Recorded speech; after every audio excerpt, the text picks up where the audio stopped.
Yes class, आज हम क्या पढ़ने वाले हैं? प्लानिंग का process of planning, and that is very very important. Chalk चाहिए बेटे, चौक। व्हाट इज़ द, हाँ अलमारी से निकालते हैं।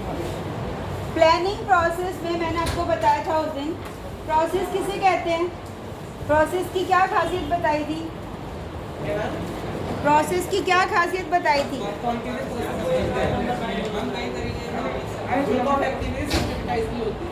ग्रुप ऑफ एक्टिविटीज़ होती हैं। एक तो उसमें एक एक्टिविटी नहीं होती, कई एक्टिविटीज़ होती हैं, और जिनका क्या होता है, एक सीक्वेंस होता है और उस सीक्वेंस को फॉलो करना पड़ता है। तो हमारी प्लानिंग प्रोसेस में 7 स्टेप्स हैं, 7 एक्टिविटीज़ होती हैं, जिसमें से सबसे फर्स्ट एक्टिविटी है सेटिंग ऑब्जेक्टिव। सबसे फर्स्ट स्टेप क्या है? Setting objective. प्लानिंग प्रोसेस है, planning process, so very very important. सबसे फर्स्ट है सेटिंग ऑब्जेक्टिव।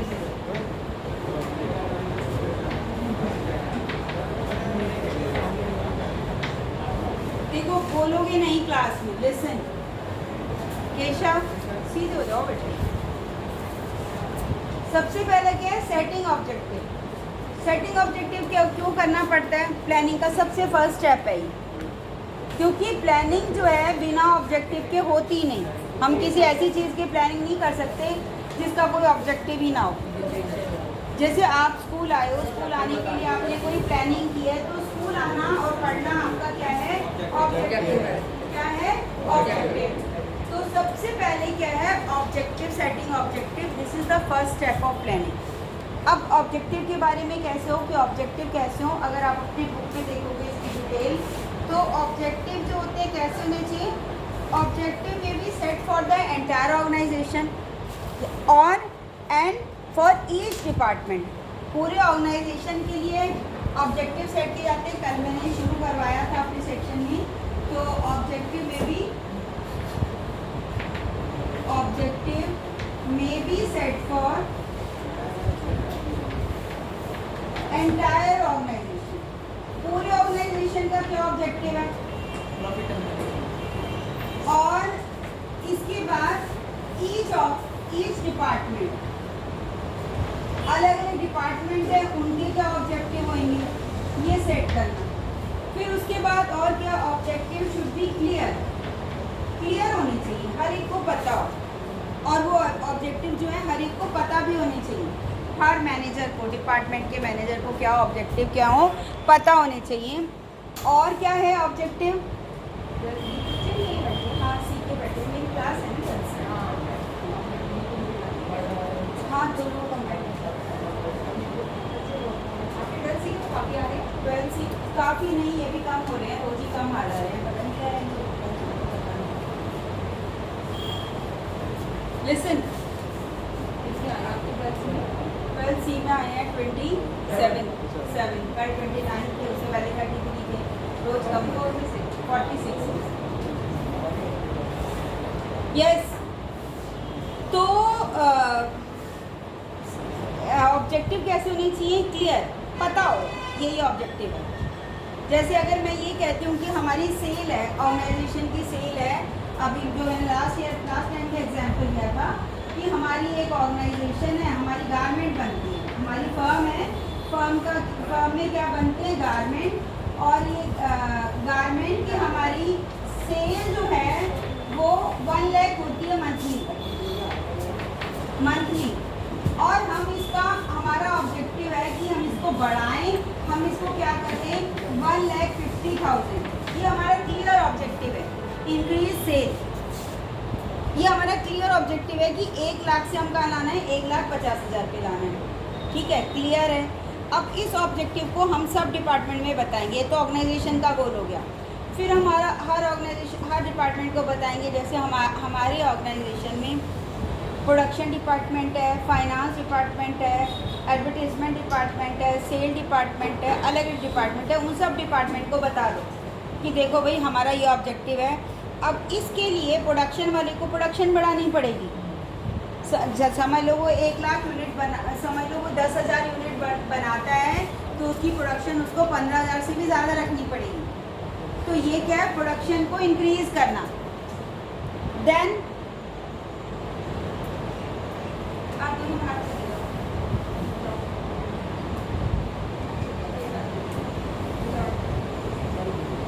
जाओ जाओ, कोई बात नहीं।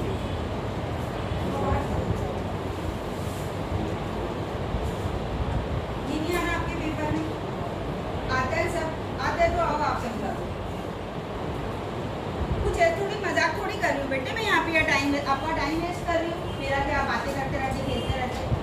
मैं तो आपका टाइम ही यूज़ कर रही हूँ, बल्कि मैं ऐसे हो सकता नाराज़ भी हो जाए।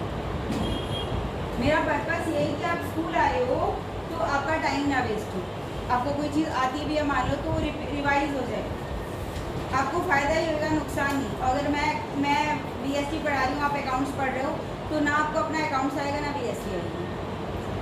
जो पढ़ते हैं ना, जो हम काम करते हैं, work while you work, play while you play, that is the way to be happy and game.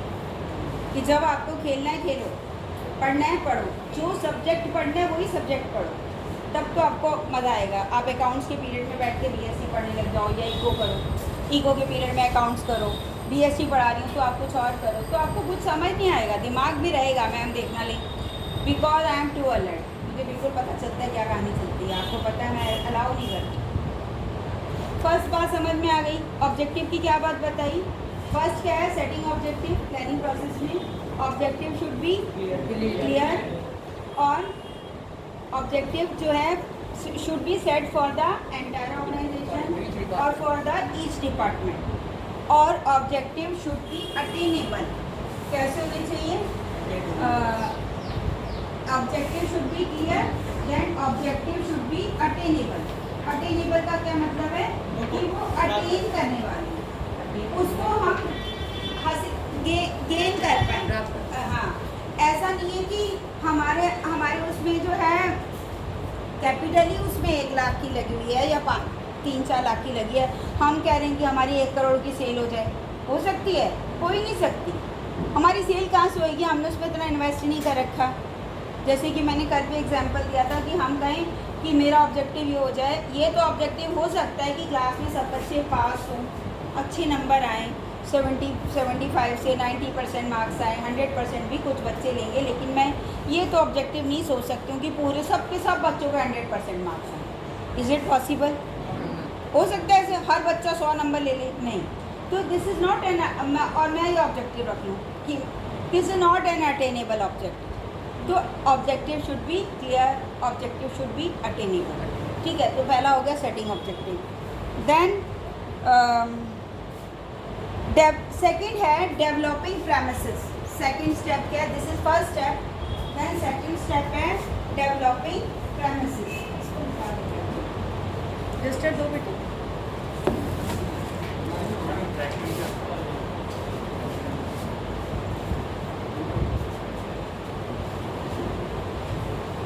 Second step है, इसके बाद ये होता है डेवलपिंग प्रेमिसेस। अब ये डेवलपिंग प्रेमिसेस क्या होता है? क्या होता है कि प्लानिंग, आपको पता है हमेशा प्लानिंग इज फ्यूचरिस्टिक, फ्यूचर से रिलेटेड है। हमने एक बार ऑब्जेक्टिव सेट कर लिए, अब हम देखें कि इन ऑब्जेक्टिव को, जैसे मैंने कहा कि हमने सेल सोची है बढ़ाने के लिए, हमारा गारमेंट का बिजनेस है, हम लेडी गारमेंट बनाते, कुर्तीज़ बनती हैं हमारे यहाँ, और हमने सोचा कि दिवाली आने वाली है और हमको अगले महीने हमारी सेल बढ़ानी है। ठीक है, अब इस सेल को बढ़ाने के लिए फ्यूचर का क्या बनाना पड़ेगा? प्लान बनाना पड़ेगा कि इतनी सेल करने, और उसके बाद में फ्यूचर से रिलेटेड हमें फोरकास्टिंग करनी पड़ेगी कि क्या हो सकता है, क्या क्या। एक तो अपने ऑर्गेनाइजेशन का प्लान देखना पड़ेगा, अपने ऑर्गेनाइजेशन में क्या क्या करना है, क्या क्या डेवलपिंग प्रेमिसेस का मतलब है कि क्या क्या फ्यूचर में हमारा कोर्स ऑफ एक्शन रहेगा, कौन कौन सा मटेरियल चाहिए होगा, कौन से हमारी कोई इवेंट हो सकता है, इस सब के बारे में फोरकास्टिंग करना, सोचना दिमाग में। जैसे कि थर्ड वेव भी आ सकती है कि नहीं आ सकती है। और इसके अलावा ये सोचना कि गवर्नमेंट का कोई पॉलिसी ना चेंज हो जाए, टैक्स बढ़ा दे किसी चीज़ के ऊपर, या फिर जो हमारा जो क्लोथ है उसके प्राइस ना बढ़ जाए। तो समझ लो अगर हम वो कुर्ती बाहर से कहीं से इंपोर्ट कर रहे हैं, मे बी गवर्नमेंट की बाहर से माने अपने ही दूसरे स्टेट से, मान लो गुजरात से आता है हमारे, मे बी ऐसा गवर्नमेंट पॉलिसी चेंज कर दे कि अपने स्टेट में सेल करनी है। कोविड के चक्कर में आपका इंटर स्टेट ट्रांजेक्शन नहीं हो सकता। इस सब को हम क्या करेंगे, इसके बारे में सोचेंगे। दिस इज़ डेवलपिंग प्रेमिसेस कि फ्यूचर में होने वाले इवेंट्स, फ्यूचर में हमने जो ऑब्जेक्टिव रखा है उसको गेन करने में, अटेन करने में क्या क्या हमारी प्लान होगा और उसमें क्या क्या प्रॉब्लम आ सकती है या क्या क्या हो सकता है फ्यूचर में, उस सब को डेवलप करना, दैट इज़ डेवलपिंग प्रेमिसेस। समझ आ गया? तो इसका मतलब, डेवलपिंग प्रेमिसेस का मतलब है एस्टिमेटिंग फ्यूचर। क्या है? Estimating future. एस्टिमेटिंग फ्यूचर में जैसे कि एस्टिमेट करना थर्ड वेव ऑफ कोविड, ये इवेंट है। थर्ड वेव ऑफ कोविड, कोई इवेंट को एस्टिमेट करना कि ये हो सकती है घटना, समझते? और ऐसे ही change in the interest rate, interest rate में कुछ बदलाव आ जाए, या change in the tax rate, tax बढ़ा दे गवर्नमेंट, इंक्रीज कर दे, ये भी हो सकता है। तो इस सब के बारे में पहले से ही सोच लेना, प्लानिंग करना, एस्टिमेटिंग फ्यूचर। अब एस्टिमेट जो है हमारा सही भी हो सकता है और गलत भी हो सकता है, लेकिन हम पिछले रिकॉर्ड को देखकर प्रेजेंट में एनालिसिस करके क्या करते हैं, हम डेवलपिंग प्रेमिसेस करते हैं। हम सोचते हैं कि ये भी हो सकता है, तो हम क्या करेंगे, क्योंकि सारा फ्यूचर कोर्स ऑफ एक्शन हमें डिसाइड करना है। This is second step. समझ आ गया? देन डेवलपिंग प्रेमिसेस का आ जाता है meaning. What do you mean by developing premises? Developing premises माने क्या लिखा है कि एजम्पशंस करना, एजम्पशंस आर कॉल्ड प्रेमिसेस। सब हम एज्यूम कर रहे हैं, ये हो जाए तो ये भी हो सकता है, ये भी हो सकता है, एज्यूम करना। समझ में आया? अब एज्यूम इवेंट को भी कर सकते हैं, एज्यूम हम मटेरियल को भी कर सकते हैं, टैक्स रेट को भी कर सकते हैं, इंटरेस्ट रेट को भी कर सकते हैं। एज्यूम, एजम्पशंस हैं डिफरेंट। इस सब को एज्यूम करना, this is developing premises. Then identifying alternative courses of action. Third है आइडेंटिफाइंग,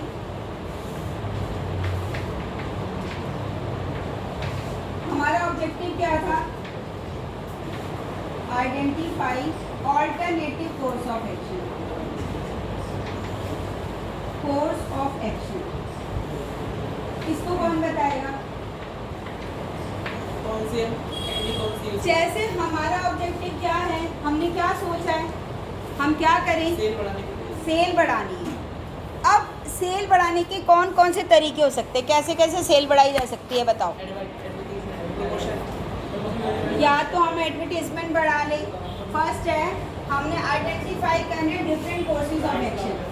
जैसे फर्स्ट हम कह रहे हैं कि advertisement, increase the amount, increase advertisement, भाई इसमें एडवर्टीजमेंट का अमाउंट बढ़ा दें और डिफरेंट टाइप से हम एडवर्टीजमेंट करें, टीवी में करें, फ़ोन में करें, है ना, इंटरनेट पे दे सकते हैं। और प्राइस को डिक्रीज करेंगे, लेकिन फिर हमें क्या देखना होगा? कॉस्ट देखनी होगी। कभी हम अपना प्राइस अपनी कॉस्ट से कम नहीं रख सकते। आपने मार्केटिंग चैप्टर पढ़ रहे हो ना आजकल, प्राइस डिटर्मिनेशन पढ़ रहे हो? प्राइस को डिटरमाइन करने के डिफरेंट फैक्टर्स होते हैं ना, तो हम कभी ऐसा प्राइस नहीं रख सकते कि हमारा कॉस्ट ऑफ गुड्स सेल ना हो उसमें पूरा। हम थोड़ा प्रॉफिट तो हमें चाहिए, तो हम प्राइस को ज़्यादा लो नहीं कर सकते। ये अच्छा तरीका नहीं है, लेकिन है एक तरीका। तो हम क्या कर सकते हैं, ये कह रहे हैं डिक्रीज इन प्राइस, यानी कि रीजनेबल प्राइस। ये कह रहे हैं कि रीजनेबल प्राइस को सेट करें। देन और क्या कर सकते हैं? हाँ, डिस्काउंट, अलाउ डिस्काउंट। और प्रोडक्शन एक के साथ एक फ्री, फ्री 1 by 1। फिर हमें कॉस्ट देखनी पड़ेगी इसको, 1 with 1, buy 1 get 1,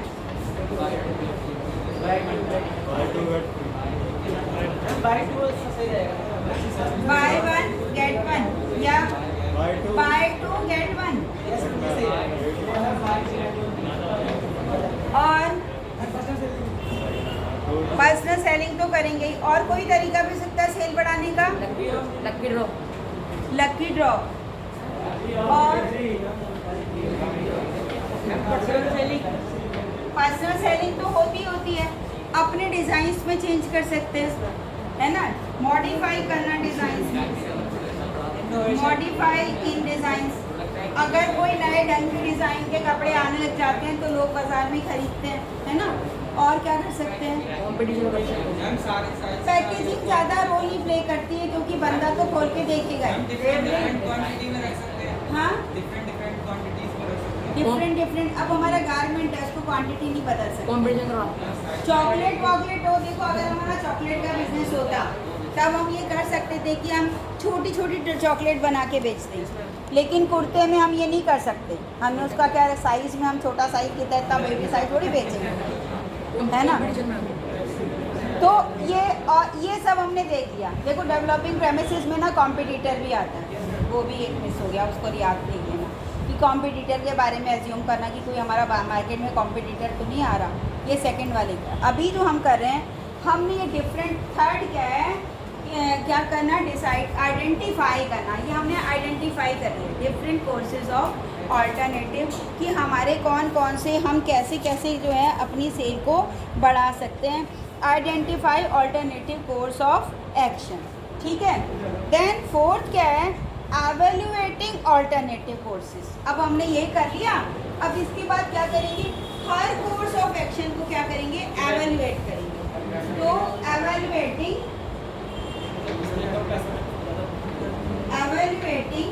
different course of action, ये जो हमने डिसाइड किया, हमने मीटिंग की, अभी जैसे हमने किया, आप ही ने बताया ना, ये आप ही ने बताया ना डिफरेंट कोर्सेज ऑफ एक्शन। अब क्या करेंगे, हम ऐसे तो नहीं कोई भी चूज़ करेंगे, अब हम हर एक को देखेंगे कि ये करें। अगर हम ये कोर्स ऑफ एक्शन लेते हैं तो क्या होता है, अगर एडवर्टीजमेंट बढ़ाते हैं तो हमारा कितना पैसा लगता है, कितनी कॉस्ट बढ़ जाती है। अगर हम प्राइस को डिक्रीज़ करते हैं तो हमें लॉस तो नहीं हो जाता, ठीक है। ऐसे ही अगर हम डिस्काउंट अलाउ करते हैं तो हमारी क्या कॉस्ट आती है। सिमिलरली अगर हम फ्री दे रहे हैं एक के साथ एक, हर एक का हमें डिसाइड देखना पड़ेगा क्या कॉस्ट आ रही है। ऐसा तो नहीं सेल तो बढ़ गई लेकिन हमारी कॉस्ट भी साथ बढ़ गई, तो हमें कोई प्रॉफिट हुआ ही नहीं। तो हर एक कोर्स ऑफ ऑल्टरनेटिव को क्या करना, एवेल्युएट करना। समझ आ गया।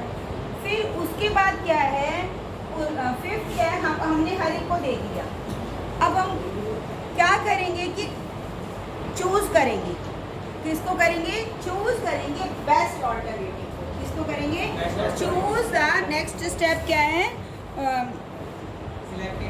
Selecting an alternative, selecting an alternative. अब हमने सिलेक्ट कर लिया, अब सिलेक्ट करो कौन हमने डिफरेंट वो करके, हमारा क्या क्राइटेरिया रहता है ऑल्टरनेटिव को सिलेक्ट करने का, कि जो भी हमारा ऑल्टरनेटिव हो ना उसमें कैपिटल तो लगे कम, क्या लगे, लेस कॉस्ट हो, मोर प्रॉफिट हो, लेस एफर्ट हो, कम एफर्ट करके कम कॉस्ट कर, जिस ऑल्टरनेटिव में एफर्ट कम लगे, कॉस्ट कम लगे, प्रॉफिट ज़्यादा आए, उसको हम सिलेक्ट करेंगे। समझ लो इसमें हमने सिलेक्ट किया कि हम डिस्काउंट अलाउ कर रहे हैं, मानो ठीक है, और हमने थोड़ा सा डिस्काउंट रखा है 5%, और हमें कुछ नहीं करना, बस इसमें कोई कॉस्ट नहीं आ रही है, 5% डिस्काउंट की कॉस्ट आ रही है। देन हम देखते हैं कि फिर हमारी सेल बढ़ती है, क्या होता है। ये हमने सिर्फ प्लानिंग करी है कि हम ये करने वाले हैं। देन 6 क्या है इसका, इम्प्लीमेंटिंग द प्लान। अब हम क्या करेंगे, इम्प्लीमेंट करेंगे प्लान को। इसका मतलब है अब इम्प्लीमेंट कैसे करेंगे, इसमें इम्प्लीमेंटिंग द प्लान में हमें और भी मैनेजर और डिपार्टमेंट के जो मैनेजर होते हैं उनको भी शामिल करना पड़ेगा। जैसे हमने कहा है सेल बढ़ानी, तो जो प्रोडक्शन डिपार्टमेंट है उसको बोल, सबसे पहले तो फाइनेंस डिपार्टमेंट को बोलना पड़ेगा भाई तुम पैसे दो। परचेज डिपार्टमेंट, जो परचेज डिपार्टमेंट है उसको बोलना पड़ेगा भाई तुम क्या करो, परचेज बढ़ाओ, मटेरियल की परचेज, क्योंकि वो परचेज बढ़ाएंगे तब प्रोडक्शन डिपार्टमेंट को मटेरियल मिलेगा। फिर प्रोडक्शन डिपार्टमेंट के मैनेजर को बोला जाएगा, वो उसको बोलेंगे कि भैया हमें अपनी सेल बढ़ानी है तो तुम प्रोडक्शन बढ़ाओ। फिर प्रोडक्शन डिपार्टमेंट जो है उसको ज़्यादा लोग चाहिए होंगे, क्योंकि इतनी प्रोडक्शन करनी है तो उसको लेबर चाहिए और चाहिए, मशीन चाहिए, देखना पड़ेगा, तो उनको भी लाया जाएगा। ठीक है, उसका अरेंजमेंट करना।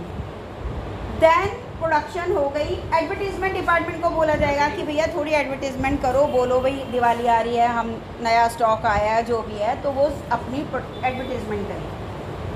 ये सारे मैनेजर अलग अलग डिपार्टमेंट के, उनको बोला जाएगा ये इम्प्लीमेंट कर रहे हैं प्लान को, क्योंकि हमारा ऑब्जेक्टिव क्या है, अपनी सेल को इंक्रीज करना।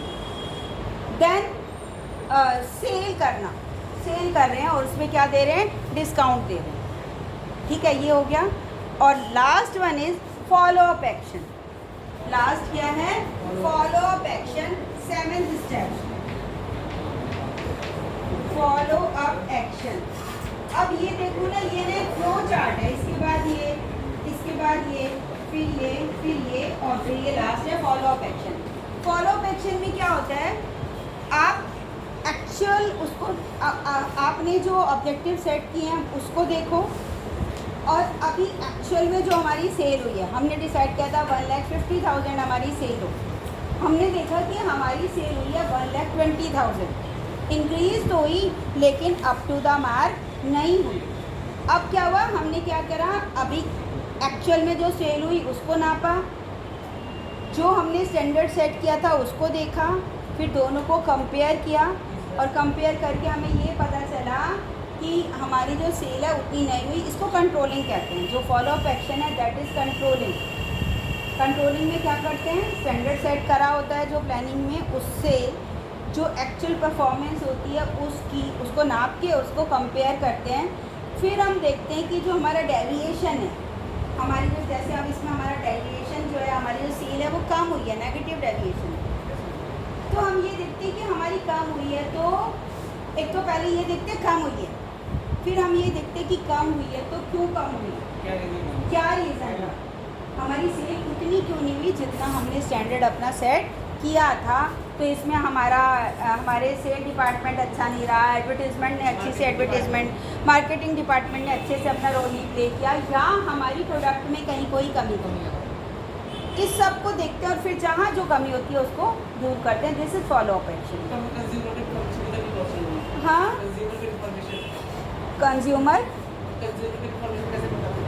हाँ, कंज्यूमर की इंफॉर्मेशन से इसके बारे में रिसर्च की जाएगी ना, कि कंज्यूमर से पूछेंगे कि भाई क्या बात है हमारी प्रोडक्ट, आपने देखा नहीं, लोग सर्वे करते हैं, मुफ्त में चीज़ देके भी सर्वे करते हैं, है ना, कि भाई क्या क्या रहा, फॉलो अप रखना कि जो हुई सेल कम हुई तो क्यों हुई और ज़्यादा हुई तो क्यों। This is the 7 steps of planning and these are very important.